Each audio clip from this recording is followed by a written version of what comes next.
Alrighty, ladies and gentlemen, one thing that I wanted to do to pass some of the time as we wait for version 2.5 and that new live stream that's coming out is to actually go ahead and take a look at how Wuthering Waves has been doing on Steam. And I'm not talking about things like Steam rankings or like store rankings, money spent, that sort of stuff. I wanted to take a look at what the community is thinking. I wanted to see what the thoughts were from all of the different individuals who have provided a review for the game. Because one thing that Steam does is it has all these different qualifications, all these different ranking categories for how well a game is received by the audience. You can see over here that Wuthering Waves has a very positive rating. And out from all the total reviews, that's a 90% positive. And if you're familiar with Steam, you would know that the rankings don't necessarily end here. You can go higher. You can go to overwhelmingly positive. And that's what many consider to be one of those kind of like golden egg, really solid products. And so I'm just wondering, I know Wuthering Waves 2.4 was a really good patch. It was a great experience. There's a reason why this ranking is so high. But who are those detracting from the situation? Are their complaints valid? Or is this review section actually getting bombarded and brigaded by none other than, you can probably imagine, the Hoyo shills that have navigated themselves over to this page and, you know, would stop at nothing to try to bring down the reputation, bring down the name, or in this case, bring down the rating for the game. And it's fair to say the game is clearly getting review bombed to a degree. We've got somebody posting on July 11th, terrain traversability is horrendous, 4 hours of gameplay and 3.5 of it was cutscenes, no character customization, and the weapon selection is lacking, with 3.8 hours on record. Yeah, I don't know what version of 1.0 he played. Maybe he opened up Genshin Impact instead and thought it was Wuthering Waves. Yeah, it's clear that some of these are just straight up lying. So we'll go ahead and we'll look for some more valid, potentially more actually addressable reviews, not just stuff that's filled with bullshit. So why don't we go ahead, get right on into it, and see what exactly is going on in here for those 10% negative reviews. Okay, so of course, right, what we're gonna have to do is differentiate between the positive and the negative reviews. Things like purchase type, well, that's not gonna matter. All languages, well, I mean, we could do our best to translate, but we'll probably just go with English. And then we'll look at all of these different modifiers once the results start getting a little bit, you know, a little bit sussy. So with that, let's set it to negative and see what we've got here. We've got somebody, I'm not gonna try to pronounce their name, but they have a not recommended. After 33.4 hours on record, 20.1 at review time, posted on June 16th, close to a month ago. All gacha games are the same. Even if this game is 100% better than Genshin Impact, it is still a product that's designed to milk your money and make you a gacha addict. I don't recommend playing it if you are a sane person. Other players are, I think you spelled it like that on purpose, are welcome to try it out. I think that this one is, you know, I mean, it is what it is, right? This is just inherently somebody that I think would really enjoy what they played at 13 more hours even after submitting the review. A little bit weird, huh? This is a person that would enjoy the game very significantly if there wasn't gacha in it. And I think that's just something that you're gonna find a lot on Steam. It's this whole idea of being like a normie gamer, right? Where you're used to buying games for like $60, $70, blah, and then maybe purchasing a DLC, you know, a year or two, maybe half a year down the line, and then just feeling like you're able to get everything in the game outside of that. But when it's like a live service game that's continually getting updated, you're not necessarily paying for DLC, but you are paying, in some cases, for the ability to play and access every single character in the game. And so to me, there's recognition here that it is better than Genshin Impact, because it is. But at the end of the day, the gacha system is going to be a bit of a shock and is going to be, in a lot of cases, a big barrier for those kind of normie gamers. Because that's what you're going to get a lot of on Steam. That's going to be a lot of like that accessible player base. Because that's a majority of the products on Steam. So it's a fair review. I wouldn't really view this as a shill. Now let's move on to our next one. Not recommended, 4.4 hours on record. Well, I tried this game. Not for long, but I feel like the only thing preventing me from playing is the gacha element. Well, if Wuthering Waves is a game that I could pay one time only for 60 to 70 euro, then I will play. I mean, it's more of the same, right? And I don't know if Steam's been doing like some curating of the reviews to bring down ones that are like obviously very, very shilly and coming from like other, you know, tribalistic games. It's a fair one, right? It's very much in the same vein as the others. Now let's move on. Not recommended, 2 hours on record. This one to me already seems a little bit sussy. Let's read further. The amount of exposition dumps this game drops on you through bland and boring dialogue from the start is unbelievable. The combat felt good straight away, but the storytelling is so abysmal that it killed any interest in playing the game. I think this is bullshit. I think this is a little bit rage baity. Because the first thing that most people would do is A, skip the story then, which would give you pretty much everything you wanted in terms of it would get you right into the gameplay that you're saying is so good and the combat that you're saying is so good. But with only 2 hours on record, yeah, it seems like they literally didn't try anything, and it seems like they're just regurgitating a lot of the aged and old talking points. There's a reason why this review doesn't have that many updates on it. Yeah, I think that this one's a little bit shilly, to be honest. 2 hours on record. 2 hours on record. Yeah, I don't know about that one. And of course, guys, the opposite of rose-tinted glasses going on over here. I see people saying, oh, this is justified because it's 1.0. 1.0 is not that bad. Especially the early parts of 1.0. Yeah, they're not close to even that bad at all. This is definitely, people are over here. They're talking about 1.0 like it was like the most godforsaken, cursed story on God's green earth. It's not. It's not like an A+.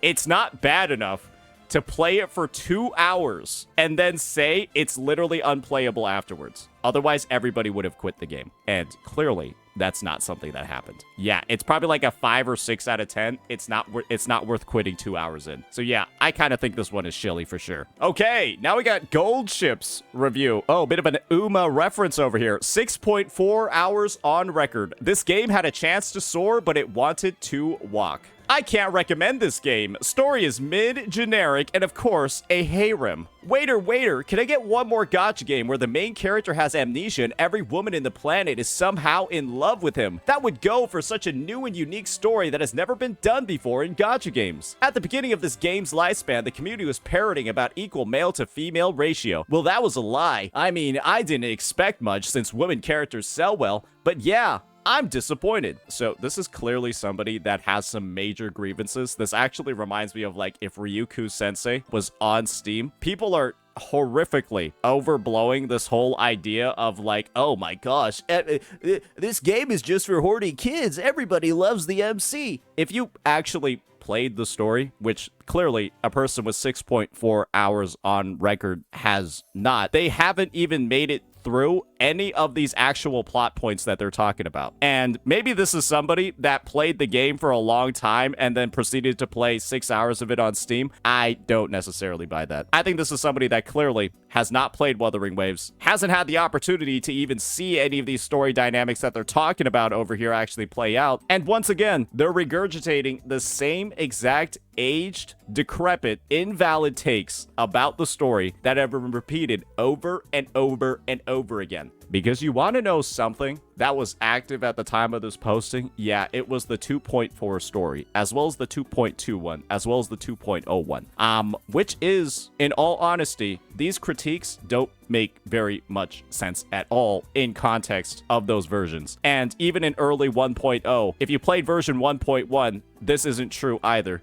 The only one you could say is slightly true in terms of like this every woman in the planet, it's kind of just Shorekeeper. And the 1.3 story is where this amnesia dynamic is explained and makes sense. So as you can see, nothing actually jives up. Nothing actually lands. This person played for 6 hours, hasn't even seen any of the interactions, and of course, wouldn't know anything that they're actually talking about. So they just came on here just to spit because they saw a post on Twitter. The game is not skill-based at all. Holograms require you to pull a lot of supports and characters. Oh, that's why there are still so many videos of people soloing them. My all-time favorite character in the game is Carlotta and Genshin. Carlotta can clear everything, but Genshin can't. She's a hybrid character, and what's worse in the endgame is that everything is time-based. Oh, so we're using a healer character, and we're upset that they can't solo all the content in the game. Makes sense to me. You can't just clear bosses by simply being better. And so I think that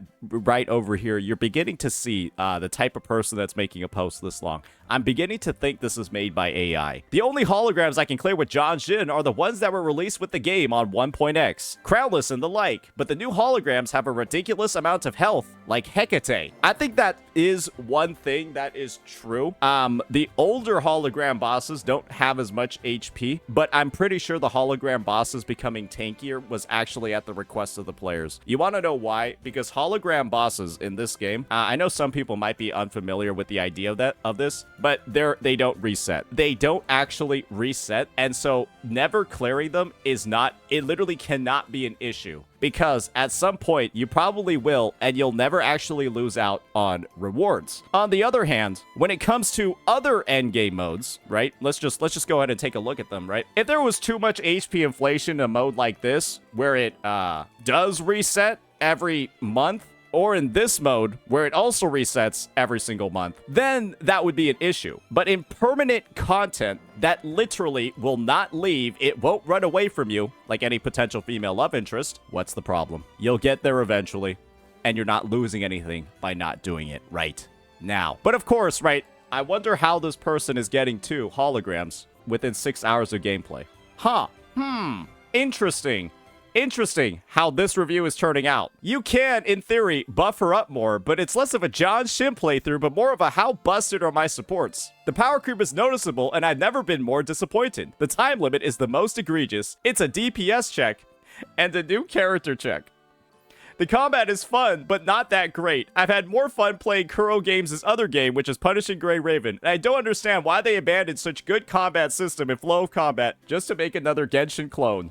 Guys, I think most people can say that Wuthering Waves' combat has a much higher degree of complexity, much more freedom, and is actually an improvement over PGR's, which at this frame in time, PGR's combat is kind of just it's a QTE and animation simulator where you just input all of the same exact things in the exact same order, and then you never really have to dodge. You just iframe through quite possibly every single attack an enemy could have. This person doesn't play PGR. This person is somebody that's on the Genshin side. That's why they use this whole idea of a Genshin clone. Oh, look, the Wuthering Waves developers, they had something so great with PGR, even though I haven't played it. They just made something similar to Genshin. Oh, look how far they've fallen. Oh, look how badly they messed up.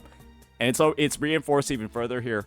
It's disappointing how much Kuro tries to be Genshin. I bet a lot of their community doesn't know that in the beta of this game like 2 years ago, this game had elemental reactions, just like Genshin. And in the initial release and the beta test, the elemental reactions were removed because it was too close to Genshin. And now the elements in this game are a disappointing shallow mess. That if you fought a boss that had the same element as you, you deal less damage. Oh, so I guess Pokemon's a dog shit game. I guess every game. I guess Persona's a bad game as well. I guess Honkai Star Rail and Genshin are also bad too, because I guess those are the same systems in there. No depth, no advantages to using elemental combos or anything. I guess you're right. There's no depth at all to using an elemental combo, even though outro skills like this have been in the game since literally version 1.0. Guys, is it becoming more and more clear how much time some of these individuals have on their hands? They have actually created fan fiction of them playing units like Genshin and Carlotta, of them reaching holograms. They've done research on the game, or they actually played it and are intentionally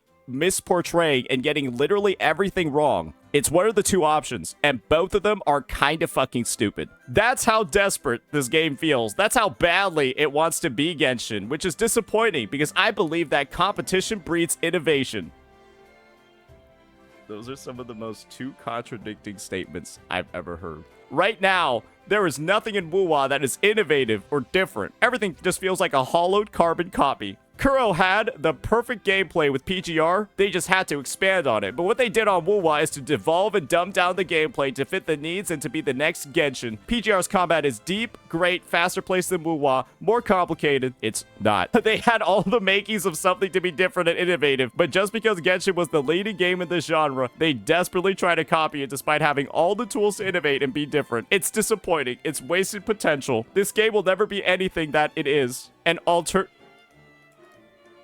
What does this even mean? An alternative Genshin. And that's heartbreaking. Insane. insane. Was this review helpful? Absolutely not. Brother man for sure did not play the game. Logged in to take a look at a couple of things. Probably had the game on in the background for 6 hours. Never actually logged into it. Looked up a bunch of rehashed arguments about why WuWa is not good and it's just a Genshin copy. And then decided to essay on a Steam review and only get 22 reactions. I feel like I need to see the full thing. Bro is just a numbskull trying to sound smart. Oh, okay. Why do I have viewers on here? Hey, stop brigading the Steam comment section. Yeah, everyone is saying it's a joke. Yeah, everyone is saying it's a joke. All right. That was a bit of a mistake. We got to keep going. All right, what else do we have over here? One of the best open world gacha games, but due to the 50-50 being included from Hoyo titles, I can't recommend the game. It sucks seeing the underdog competing for the top, but following the same predatory monetization. Should be an 18+ game due to the gambling aspect. I think this is a misinformed take. A lot of people will talk about the 50-50 system as a completely, entirely negative thing. This is my spin on it. I think it's a valid complaint for sure, right? It sucks losing a 50-50. It's not good to have it necessarily in a game. But what you'll notice is that any game that doesn't have a 50-50 system, there's a cost attached to it, right? And I'll even use PGR as an example of it. PGR doesn't have a 50-50 system. You're guaranteed to pull on the character, but the weapon banner in the game is an 80-20. Yeah, PGR has an 80-20 on their weapon banner, and well, weapons are essentially a part of a PGR character's kit. They are a part of it. And the difference between having a weapon in PGR and not is absolutely insane. And when it comes to PGR and their units, their new ones specifically, some of them are actually not functional and not playable unless you get a second dupe of them. Yeah, like their combos literally don't work properly, and like their kit is genuinely not complete until you get the second dupe. And there are a bunch of ways to get the second dupe, but they're all time gated. And so naturally, most people are going to go ahead and just, you know, get a second copy on the banner. Yes, second dupe is free. Yes, did you guys not hear me say time gated?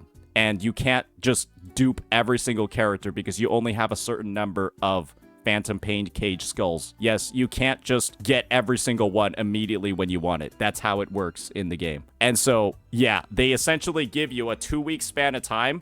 You pull the character and it's not usable for 2 weeks. Is that not a negative? Is that a good system? Or is that a cost to there being no 50-50?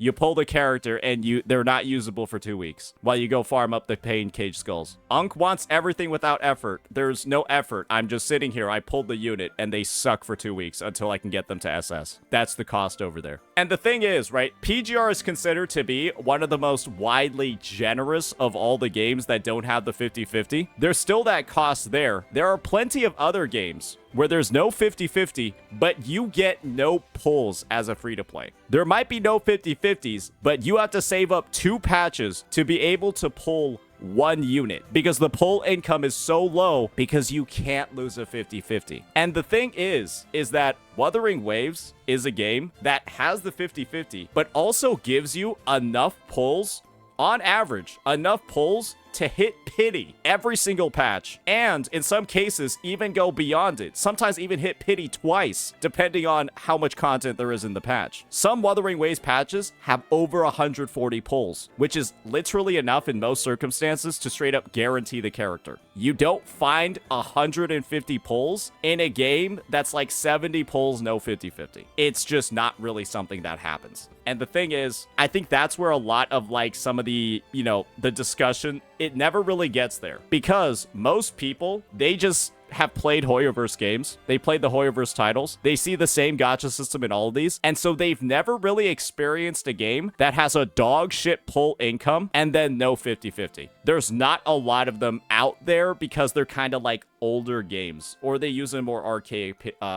pity system. In other games, guys, they have a guarantee, but it's at like 300 pulls. Think like your Fate Grand Orders, your 7 Deadly Sins Grand Crosses, all of those. Yeah, those actually get kind of expensive. And you, in a lot of ways, having a 50-50 and more pulls and a lower pity can actually be a better situation for a fair number of people. Oh, sorry for showing the... Oh, wait, no, we don't have to say sorry for showing the better game here. We're already on it. So that's my take on this one. Hopefully that's made it a lot more clear, because I think a lot of people are potentially overhyping the gacha system that's going to be in a game like NTE, or potentially even Duet Night Abyss. I'm not saying that those systems are going to be bad. I just know that they have varying degrees of no 50-50. And my take on those games is you have to wait and see how many pulls you get on the first update of the game. Because in a 1.0 update, you'll have a lot of pulls just from like the baseline main quest, the exploration, all of that that's going to be in it. You have to see what the first version of the game is going to give you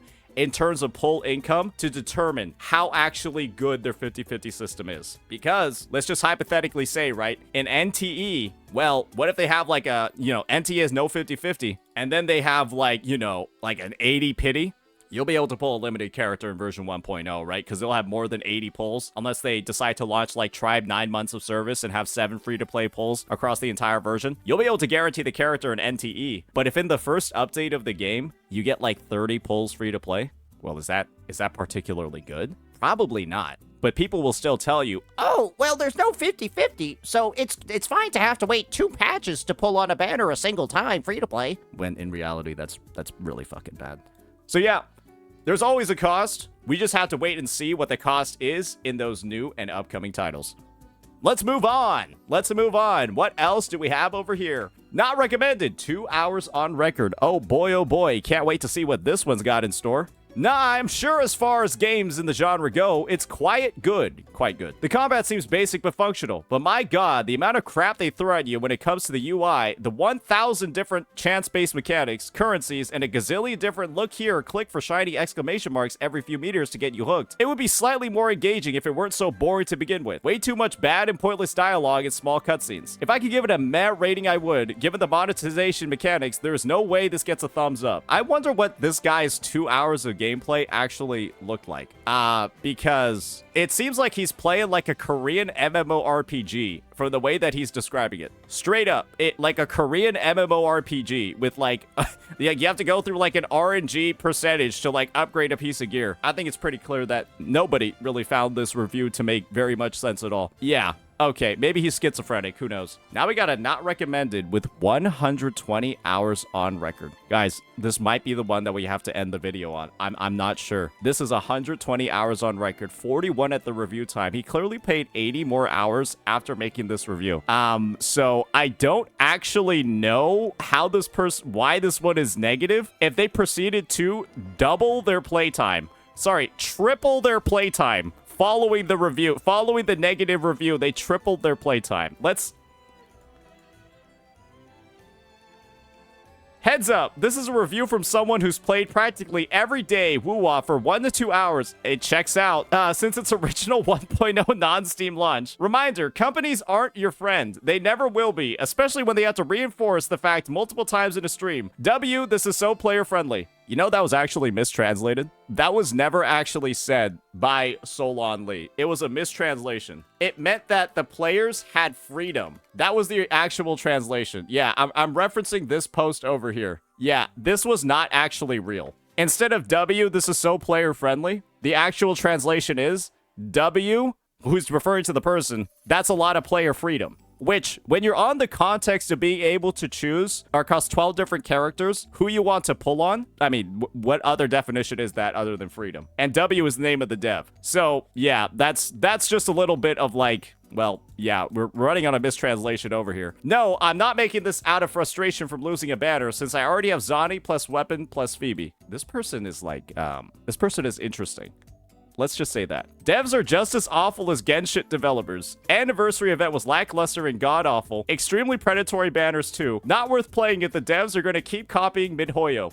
Okay, I see over here. This person is upset at the anniversary. Then they proceeded to see ZZZ 2.0. They saw the state of that anniversary and that update. Then they saw Wuthering Waves 2.4, and they were like, perhaps I treated you too harshly. I'm pretty sure this review was made right after ZZZ 2.0 announced its anniversary rewards and everything and all of that. They were like, damn, ZZZ is doing so good. 2.0 is shitting on WuWa's anniversary. Then 2.0 launched. Then WuWa 2.4. and they were like, ah, fuck. Oh, I see. Wuthering Waves is actually a good game. I think bro is clearly enjoying version 2.4. I think bro is clearly having an amazing fucking time in Septimont. He's put in more hours than me since this review. I'm frankly certain. I think it's time for Lilith over here. You're gonna get called out a little bit, buddy, unfortunately, or you might be a man, you might be a woman. I'm not going to assume just because I see an anime girl profile picture. I think it's time to change this review. I think it's time for you to go in, handle those cajones, and then change this review and go to recommended. Because there's no way you're gonna downvote a game, put it as not recommended, when following your review, you tripled your playtime on Steam. You literally put in 80 more hours. In a month, you put in 80 more hours. It is July 12th right now.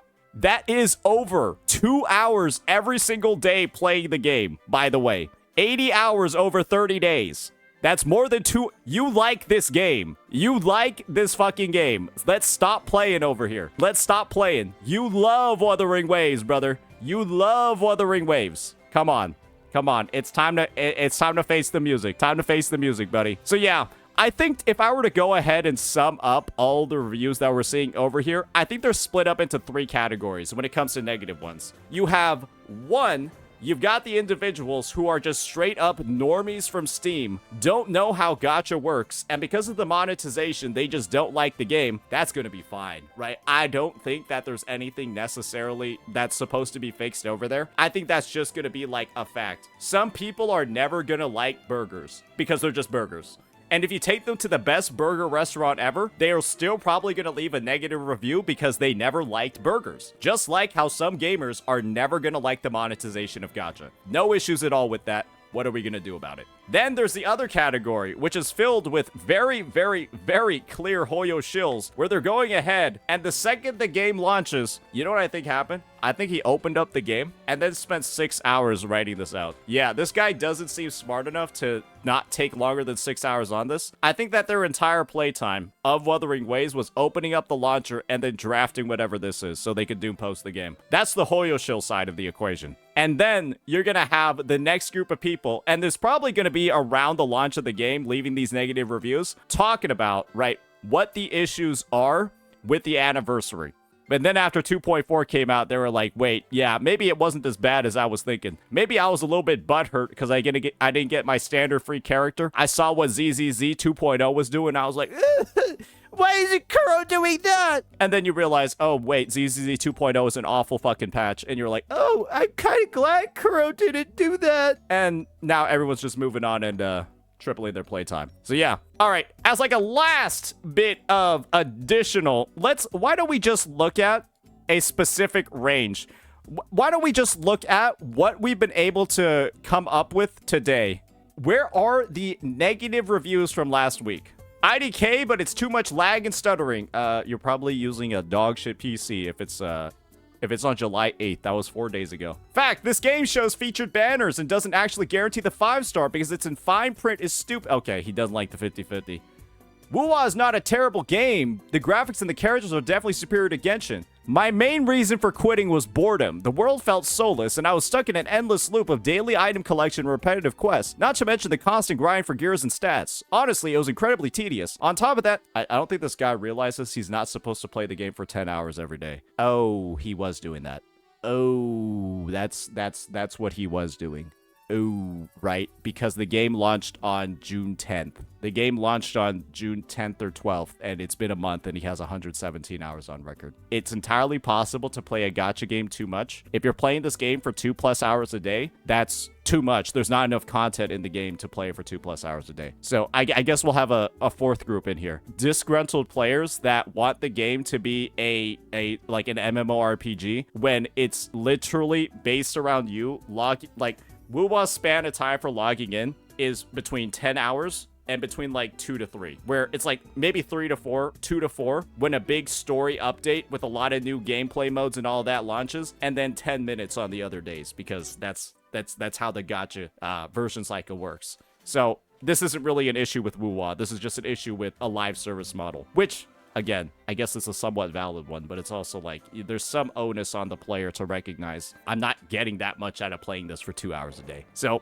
you can clearly see from all the different Steam reviews that we've seen, there's a lot of valid ones. There's some invalid ones, but I think as a whole, it's just about some players, some types of gamers, just not being conducive to this type of gameplay. And that's going to happen all the time, right? I'm not going to go ahead and say that I'm the biggest fan of Factorio because I hate factories, right? But I'm also going to say that I'm like a really big fan of like RTS games and that sort of stuff. And I'm not going to go into an adventure game, expect RTS gameplay, and that sort of thing. So hopefully this overview, this little, this little escapade that we did was cool. We might do this again in the future. So definitely let me know if a breakdown of all these reviews is something that you all would be looking forward to seeing again. Because, well, of course, there's going to be more when future versions of this game come out. Let me know what you all think. Peace.